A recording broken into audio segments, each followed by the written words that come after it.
आज की इस क्लास में हम relative pronoun, kinds of pronoun में नेक्स्ट प्रोनाउन रिलेटिव प्रोनाउन पढ़ने जाएंगे, जिसे हम हिंदी में संबंधवाचक सर्वनाम भी कह सकते हैं।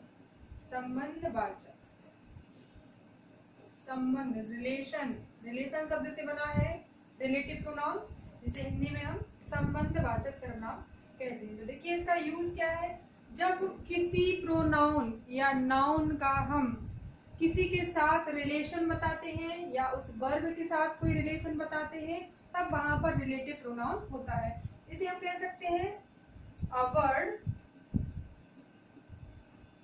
रिलेट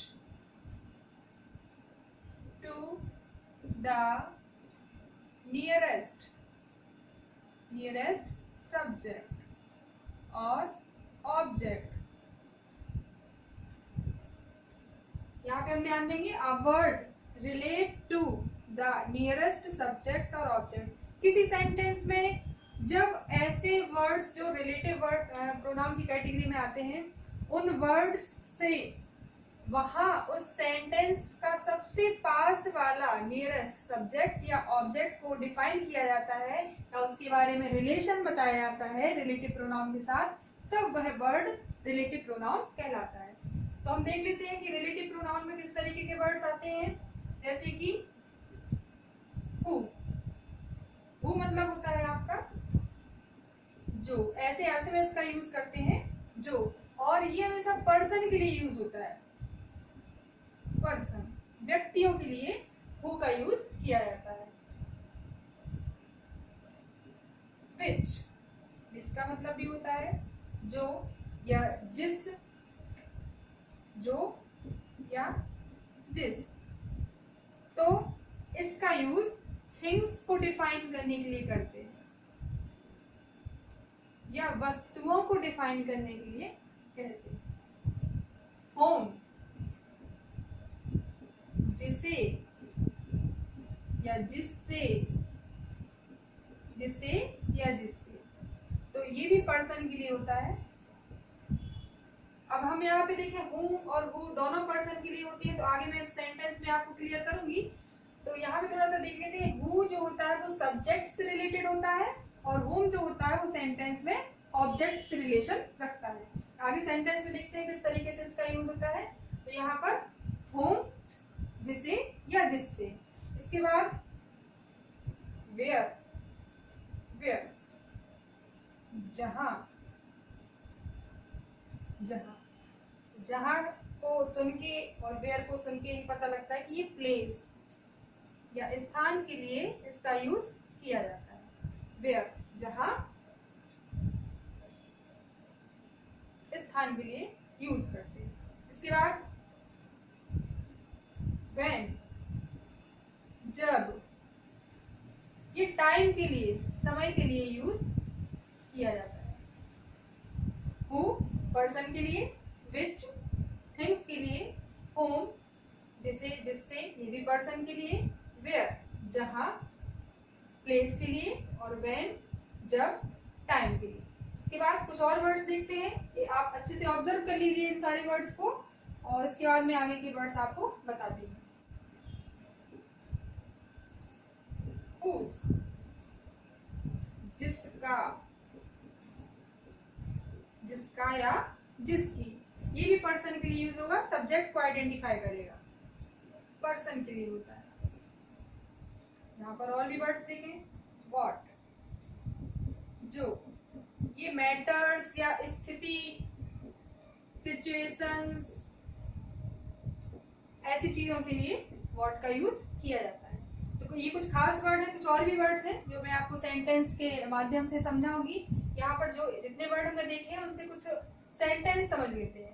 तो सबसे पहले मैंने आपको एक चीज पॉइंट आउट करा है यहाँ पर, हु एंड होम।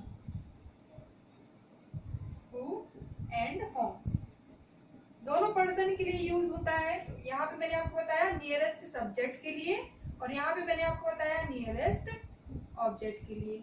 इन दोनों में क्या डिफरेंस है ये हम देखते हैं। तो देखिए पर्सन के लिए किस तरीके से, एक सेंटेंस ले लेते हैं। जैसे कि मैंने कहा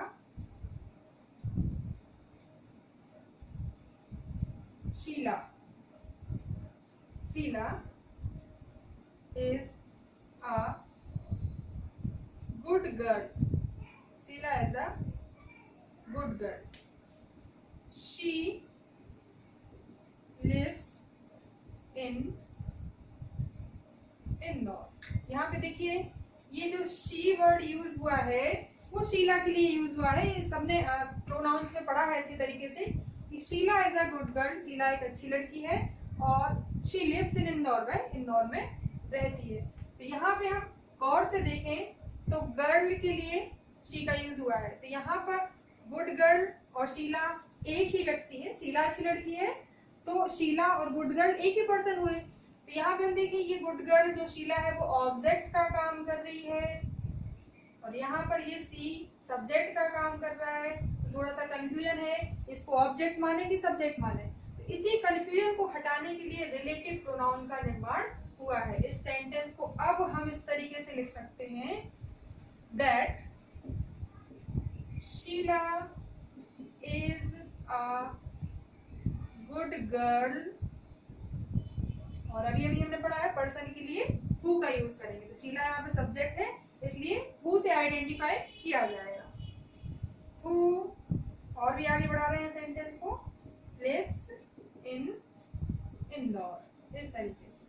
तो देखिए थोड़ा सा इसको हिंदी में समझते हैं हम।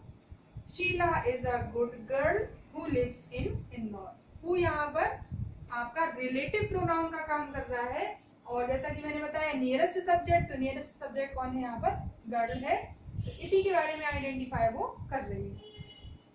शीला एक अच्छी लड़की है जो कि इंदौर में रहती है। तो किसके बारे में रिलेशन बताया, सब्जेक्ट के बारे में। सब्जेक्ट क्या है, Sheela. Sheela is a good girl who lives in Indore. Sheela एक अच्छी लड़की है जो इंदौर में रहती है, इस तरीके से। तो यहाँ पर मैंने आपको क्लियर कर दिया कि सब्जेक्ट को आइडेंटिफाई कर दी। यदि इसी सेंटेंस को हम होम से लेके बनाए, होम का यूज कैसे होगा, तो यहाँ पर देखिए Sheela is a good girl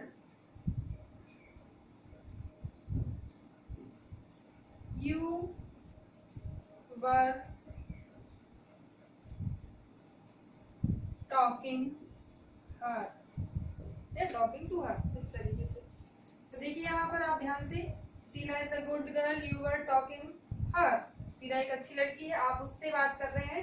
तो यहाँ पे देखिए हर जो वर्ड है वो लास्ट में आ रहा है इसलिए ये ऑब्जेक्ट कहलाएगा। क्या कहलाएगा, ऑब्जेक्ट। तो यहाँ पर हर शीला के लिए ही यूज हुआ है लेकिन वो ऑब्जेक्ट के रूप में काम कर रहा है। तो ऑब्जेक्ट को आइडेंटिफाई करने के लिए हमें इस सेंटेंस को इस तरीके से लिखना पड़ेगा। मैं बार बार आपको एक ही सेंटेंस इसलिए बता रही हूँ ताकि आपको हु और होम में कोई कंफ्यूजन ना हो। फिर से लिखेंगे, Sheela is a good girl, Sheela is a good girl whom you were talking. यहाँ पे हमने हु का यूज क्यों नहीं किया, होम का क्यों किया, क्योंकि अभी अभी मैंने बताया हर जो था वो ऑब्जेक्ट के रूप में काम कर रहा था। तो Sheela is a good girl whom you were talking, Sheela एक अच्छी लड़की है जिससे आप बात कर रहे थे, जिससे आप बात कर रहे थे। तो ये है इन दोनों में डिफरेंस। तो आई होप आपको हु और होम में कोई कंफ्यूजन अब नहीं रहा होगा। नेक्स्ट वर्ड्स ले लेते हैं। विच, जैसा कि मैंने आपको बताया विच थिंग्स के लिए यूज होता है, वस्तुओं के लिए यूज होता है। इसका यूज किस तरीके से होगा, it is the bag, it is the bag, it is the bag. Bag एक थिंग्स है ना। तो आई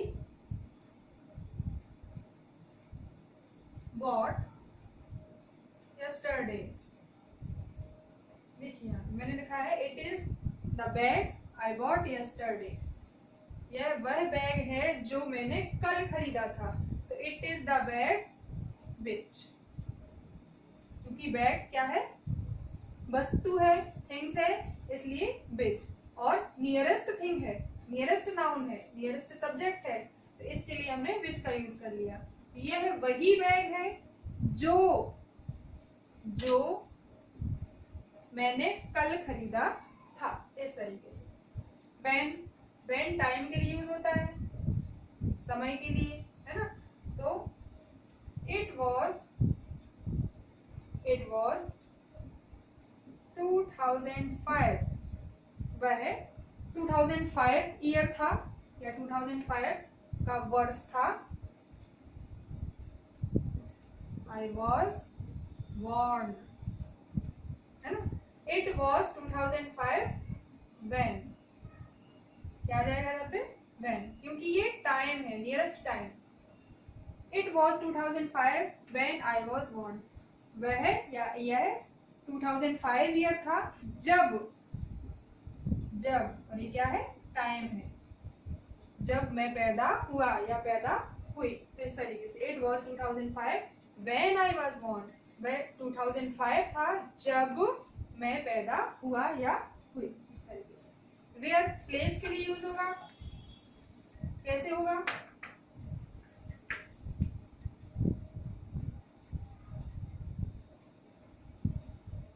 It is the garden, it is the garden blank I used to play in my childhood। Use to का use मैं आपको models में बताऊंगी। यहाँ पे देखिए, इट इज द गार्डन, यह वह गार्डन है, वेयर, जहां, जहां क्या हो गया, प्लेस हो गया। तो यह वही गार्डन है जहां मैं बचपन में खेला करती थी या खेला करता था। तो वेयर प्लेस के लिए यूज हो गया ना, क्लियर है ना। विच थिंग्स के लिए, वेयर प्लेस के लिए, और व्हेन टाइम के लिए यूज किया जाएगा। रिलेशन बताएगा ये, वेयर गार्डन से रिलेशन बता रहा है कि यह वही गार्डन है जहां मैं बचपन में खेला करता था। तो देखिए यहाँ पर आपको विच, व्हेन एंड वेयर का यूज क्लियर हो चुका होगा। नेक्स्ट ले लेते हैं हम हुज। हुज का यूज होता है पर्सन के लिए। तो अभी टेबल में हमने सीखा था पर्सन में हुज का यूज जिसका, जिसकी या जिसके, इन अर्थों में किया जाता है। तो उसका प्रोनाउन में कैसे यूज करेंगे, रिलेशन किस तरीके से बताएगा। She is the girl, she is the girl whose, यहाँ पे हम लिखेंगे हुज आईज आर ब्लू,